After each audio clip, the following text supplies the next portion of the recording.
E aí a gente, por exemplo, pensa, né, uma mulher que está muito acima do peso, mas aquele coração, Exato. né, tá daquele tamanho, tem aquela sua força, e de repente a mulher está acima do peso, tem diabetes, está com colesterol alto, enfim, aqueles fatores de risco que nós pontuamos anteriormente. Então, realmente, aquele coração, ele vai estar mais suscetível e diante de um infarto, ele acaba tendo mais dificuldade de conseguir reagir ali àquela situação. Tati, ainda tem um outro fator bastante interessante. As mulheres são muito mais estoicas do que os homens. Todos sabem que os homens, qualquer dorzinha, eles sentem. Quando a gente vai tratar de algum paciente no hospital, a gente sabe que ele vai sentir mais dor. Um pós-operatório de uma cirurgia cardíaca, por exemplo, que a gente tem que abrir o peito do paciente, ele morre de dor, pede muito mais medicamento, a gente todo momento está ali, o indivíduo passa um mal danado, né? Mas quando a gente vai cuidar das mulheres em igual condição, elas são muito mais estoicas, seguram mais os sintomas, mais as dores, colaboram mais com o tratamento. Então, elas pedem menos medicamentos até. Então, a gente já sabe, vai ter 2 pacientes que nós vamos operar naquele dia, já sabemos, vamos ter mais trabalho com o homem.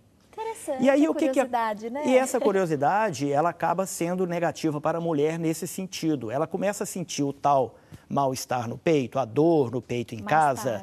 Não, ela diz assim, não, isso vai passar. Não é nada. Não é nada, eu vou tomar aqui um medicamento, eu vou tomar um medicamento para gases, um chá, um analgésico, e isso vai passar. Afinal, eu já senti dores muito maiores e aguentei.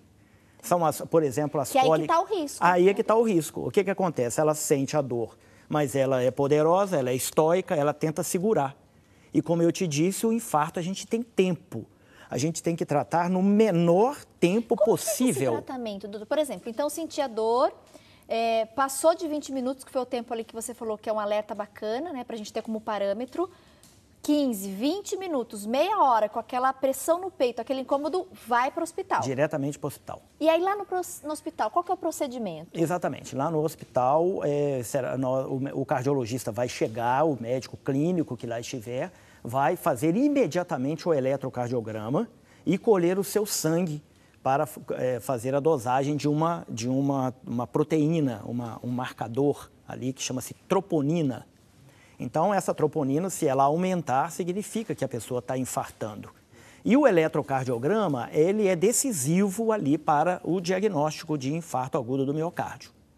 Então, nós chamamos o tempo, que a gente chama de ΔT, T de tempo, o intervalo de tempo. Então, digamos que uma pessoa começou a ter a dor no peito às 2 da tarde. 2 da tarde.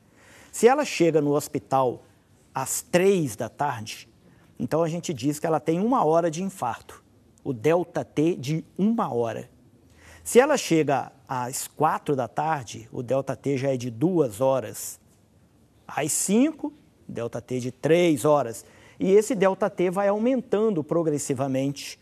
E a gente, quanto mais cedo, no menor ΔT, a gente tomar as medidas cabíveis para o tratamento, mais músculos nós vamos salvar. E menos problemas vai ter posteriormente para essa paciente. Porém, sequelas, né? Sequelas e complicações, principalmente a insuficiência cardíaca e morte.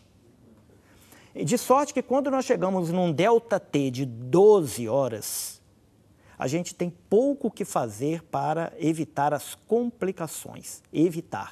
A gente já vai tratar as complicações. Ou seja, eu tenho um ΔT de 12 horas para tratar com qualidade o infarto agudo do miocárdio. Doutor. E quanto mais perto de 12 horas, pior. Então, se eu pegar um paciente com infarto com 1 hora, eu vou ter plenas condições de praticamente resolver o problema. Agora, com 6 horas... paciente ali mais tarde, muitas horas... Muitas horas não pode. É por isso que a pessoa tem que sentir-se mal, ir para o hospital e o tratamento iniciar rapidamente. É isso que eu ia perguntar. A gente pontou vários sintomas. O mais conhecido, né, e o mais comentado, e que serve inclusive de alerta para a gente, é essa questão dessa pressão, a dor no peito. Obrigatoriamente, doutor, se eu estiver infartando, eu vou sentir essa dor no peito. Esse é um sintoma que ele vai estar... Ou, por exemplo, eu posso infartar e não sentir dor no peito? Essa é a minha dúvida. Obrigatoriamente não precisa ser, não é? É a dor no peito. Como eu havia te dito, a dor, muitas pessoas referem dor. A essa pressão, né? Mas às vezes é uma pressão, é um aperto no peito. Há pessoas que dizem que passou um trator no peito dela. Então, e essa pressão, então, vai ser o meu sintoma, o meu alerta principal, porque ela vai estar sempre associada. Mas usualmente é uma dor. Tá.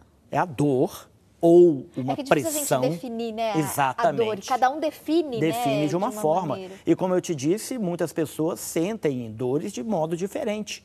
Há uma pessoa que com um limiar pequeno de dor, ela sente uma dor terrível. Há outras que são muito mais resistentes, resilientes à dor. Que é muito de indivíduo, né? Individual. Doutor, eu vou pedir para você continuar conosco para a gente continuar a nossa conversa daqui a pouquinho, tá Perfeito. bom? Então, bom aprender, né, sobre saúde. E você ficou bem atenta na informação. 20 minutos, 25 minutos com essa pressão, com esse incômodo, com essa dor, vai para o hospital para conseguir tratar o quanto antes, né? E diminuir aí os riscos, as sequelas e as complicações.